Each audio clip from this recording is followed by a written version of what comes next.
delivers breaking stories, global headlines, and the moments that matter. From exciting sports action to exclusive local events, we keep you connected. Celebrate our culture, people, and voices with powerful documentaries and inspiring stories. Experience premium entertainment, from trending music to urban lifestyle and beyond. Grow your spirit with life-changing messages and uplifting perspectives. Lead the way with bold conversations, fresh ideas, and thought-provoking shows. Wherever you are, whenever you want, watch TVM on all your devices. TVM, your world, your network.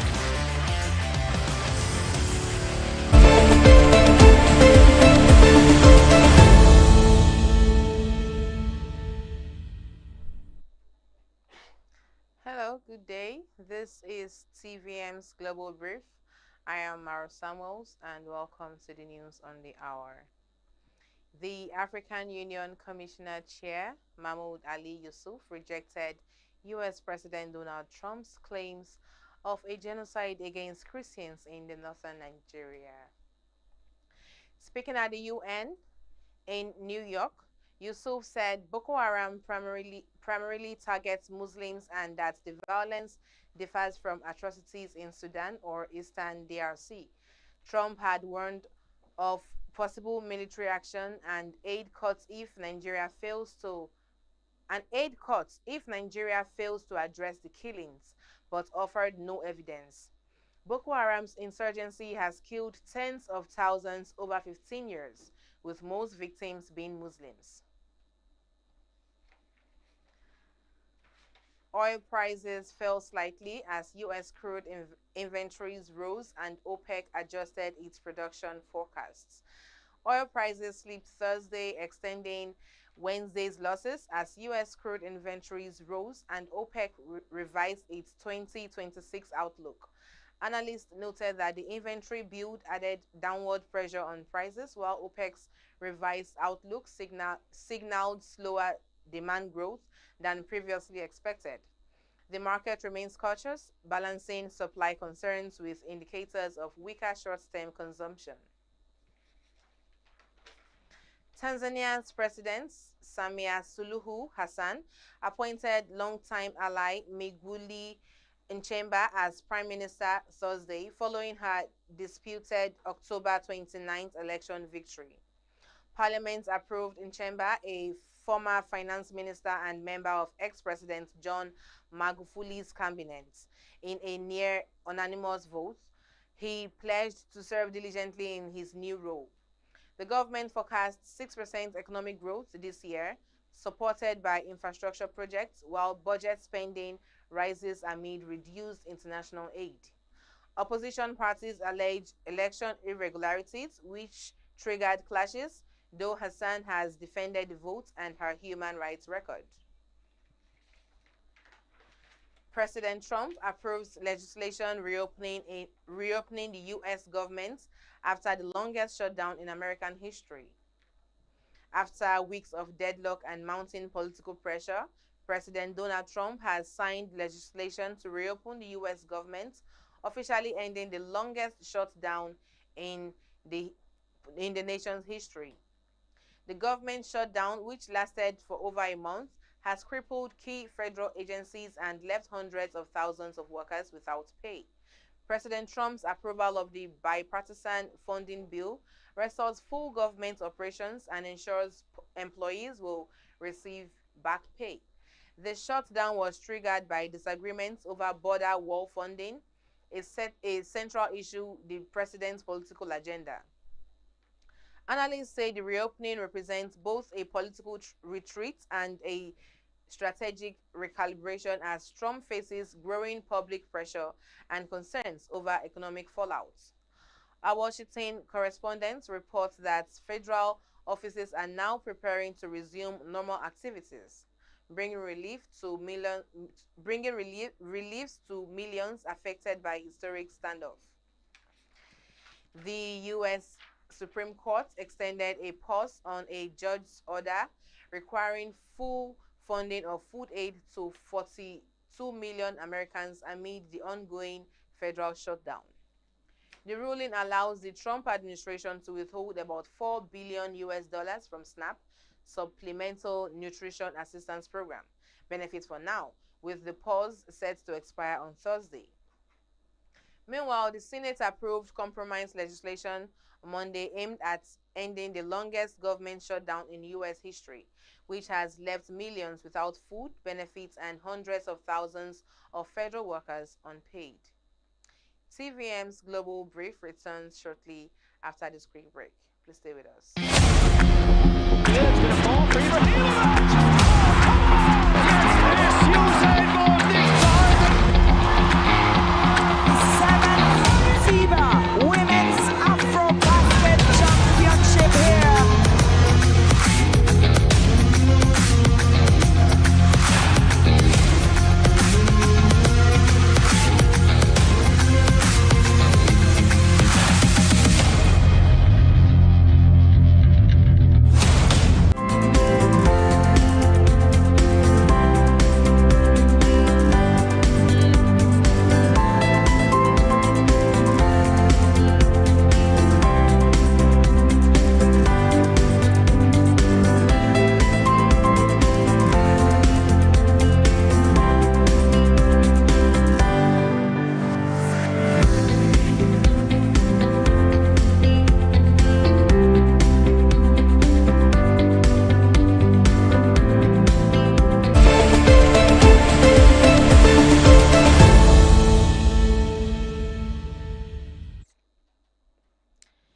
The U.S. strikes against suspected drug vessels in the Eastern Pacific and Caribbean have killed dozens of people who President Donald Trump's administration calls drug trafficking terrorists responsible for thousands of deaths in the United States.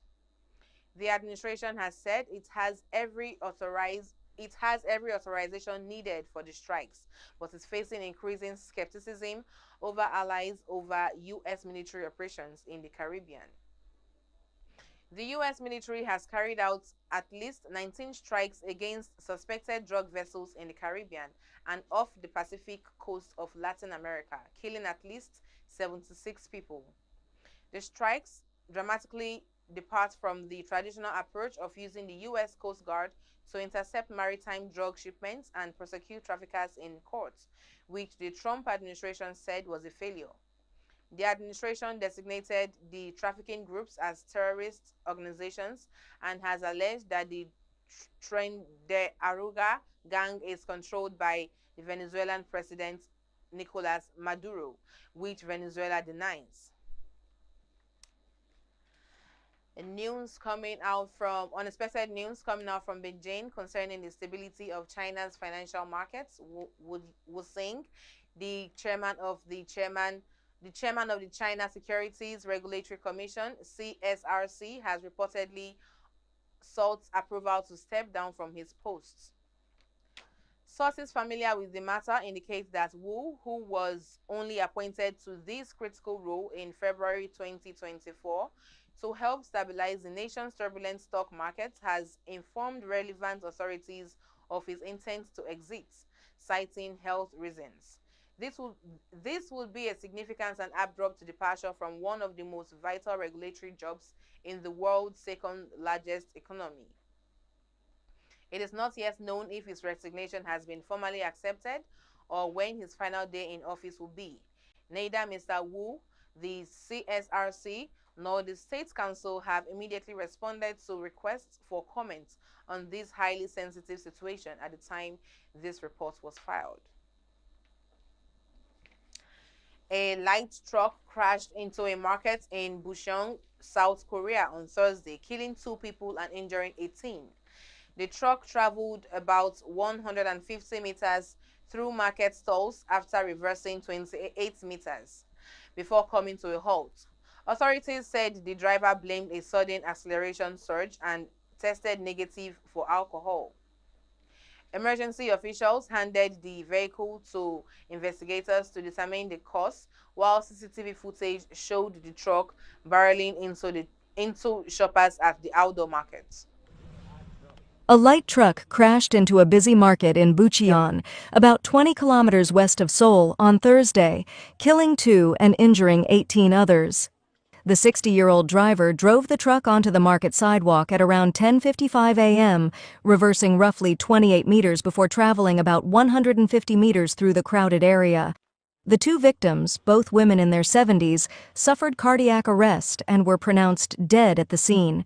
The driver, arrested immediately, claimed the brakes failed, though police suspect he may have accidentally pressed the accelerator. Preliminary checks confirmed he was not under the influence of alcohol. He remains in police custody as authorities examine the vehicle to determine the exact cause of the crash. And in another news, Venezuela is preparing guerrilla-style resistance and plans to use weapons, including decades-old Russian equipment, if the U.S. launches an attack, according to sources and planning documents. The strategy reflects shortages in personnel, training, and equipment. Some Venezuelan units have had to negotiate with local food producers due to inadequate government supplies.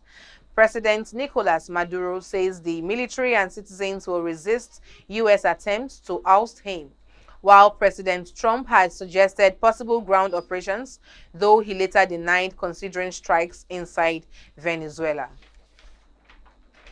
Lastly, on entertainment news, Tiana Taylor has received her first ever Grammy nominations for her album Escape Room, nearly 20 years after beginning her music career. Taylor isn't just a singer, she's been a dancer, a choreographer, creative director, actress, and more. Her broad creative work helps explain why this nomination isn't just about a song or an album. It's about a lifetime of artistic energy coming to a moment of recognition. Reflecting on the achievement, Taylor described her journey as one of perseverance, reinvention, and dedication, expressing gratitude for finally being recognized by the Recording Academy. The nomination marks a major milestone in her career, highlighting her impact and longevity in the music industry. This nomination may open new doors in both music and film for Taylor. It provides recognition of artists who persist long-term and evolve creatively. Her story resonates with other artists or creatives who feel overlooked but continue to refine their crafts. It highlights how the music industry still values evolution, authenticity, and narrative along with commercial success. And that's all from TVM's Global Brief. I am Mara Samuels. You can watch us on the go on TVM app, accessible on Android Play Store and Apple Store. Follow us and interact with our social media pages. Like, subscribe, and share. And remember, your environment is a vital part of you.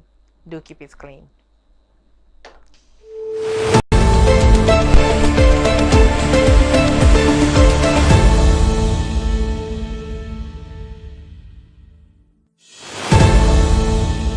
This is TVM. TVM delivers breaking stories, global headlines, and the moments that matter. From exciting sports action to exclusive local events, we keep you connected. Celebrate our culture, people, and voices with powerful documentaries and inspiring stories. Experience premium entertainment, from trending music to urban lifestyle and beyond. Grow your spirit with life-changing messages and uplifting perspectives. Lead the way with bold conversations, fresh ideas, and thought-provoking shows. Wherever you are, whenever you want, watch TVM on all your devices. TVM, your world, your network.